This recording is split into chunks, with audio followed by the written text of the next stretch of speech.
For more on this conversation is Jim Rickards. He is Senior Managing Director at Tangent Capital Partners. And Jim, you look for market reactions today. Obviously, the Dow futures are down, S&P futures are down.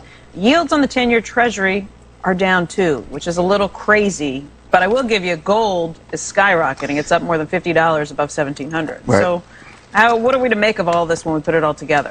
Well, that's right, Becky. And Andrew, just for the record, we own the Chinese. We own the Chinese. We own the Chinese. The president can freeze their accounts with one phone call. When you're the debtor to that level, you own the creditor. So the president can freeze their accounts with a phone call, and they have no gold, no significant amount of gold. So for both those reasons, we own the Chinese. And that kind of goes to your point, Becky, about the gold. I mean, gold, I tell investors, gold doesn't ever change value. It's the inverse of the dollar. So what this is really telling us is the dollar is going down. You can't get much out of the dollar index. It's our major trading partners, and all these currencies are joined at the hip. The Dixie is just sort of the euro on, on steroids a little bit. So, yeah, the dollar may go down kind of nominally. It's volatile. It'll go back and forth. But all the currencies are going down together against gold, and I think that's the significant movement. You know, when you look at the dollar versus the euro, it's probably surprising that the euro hasn't fallen even further when you consider their problems behind all of this. Well, I've been very bullish on the euro, partly because they have 10,000 tons of gold. The euro system as a whole, 16 nations have 10,000 tons. We have 8,000 tons. They actually have more gold than we do.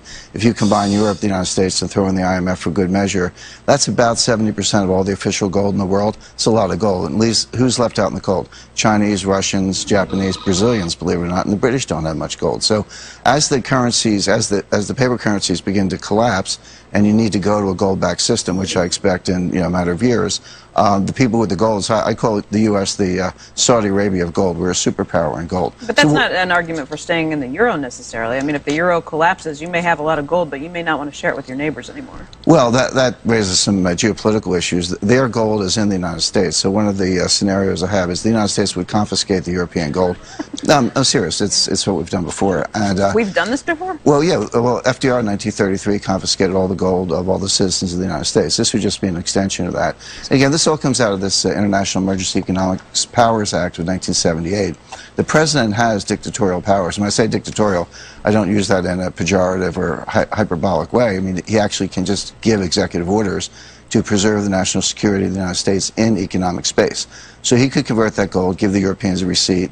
If I were the Germans, I'd probably, I'd want to move some of the gold back to Berlin. Yeah, why do they keep it here to begin with? Well, sometimes you don't ask the question because you don't want the answer. If Germany called up the Federal Reserve Bank in New York and said, we're sending a vessel, we want to ship our gold back, the answer might not be pretty. Let's say all the gold disappeared in the world.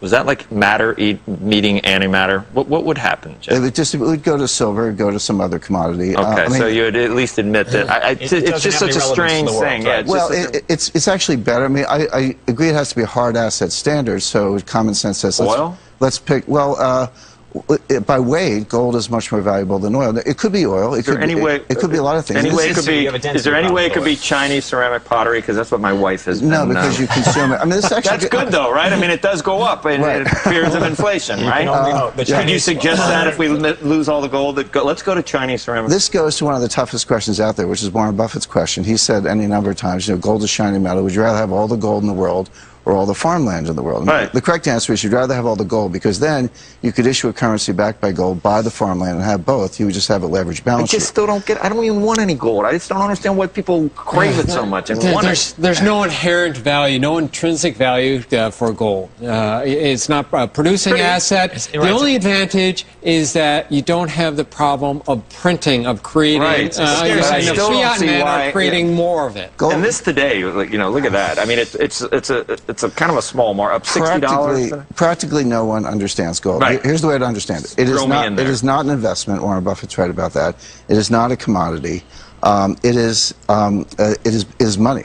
So if you want money, you should have gold. Bernanke said it's not money. And then the South Koreans went out the next day and bought 25 tons. So they're arguing. Bernanke says it's not money. Yeah, he did. He said that when Ron Paul asked him. Oil's not money either. So you also have another problem with gold, and that is that you link an economy to gold, and gold is only growing at 0.5%, then how does the whole economy grow? And that's a structural problem.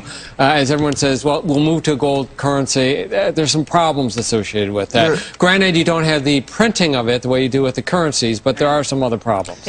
Jim, I'm sorry, we're out of time, but we'll have you back again very soon. Thank you, Appreciate Becky. your coming in this morning. Thank you. Again, Jim Rickards.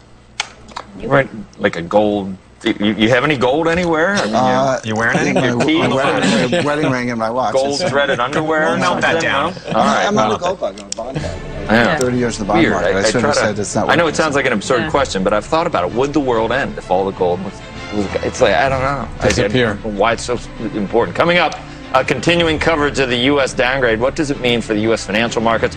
Watch what the gold bugs write in, just for me phrasing that question. Would you like Joe's personal email address? They're going to be outside, like with torches and pitchforks.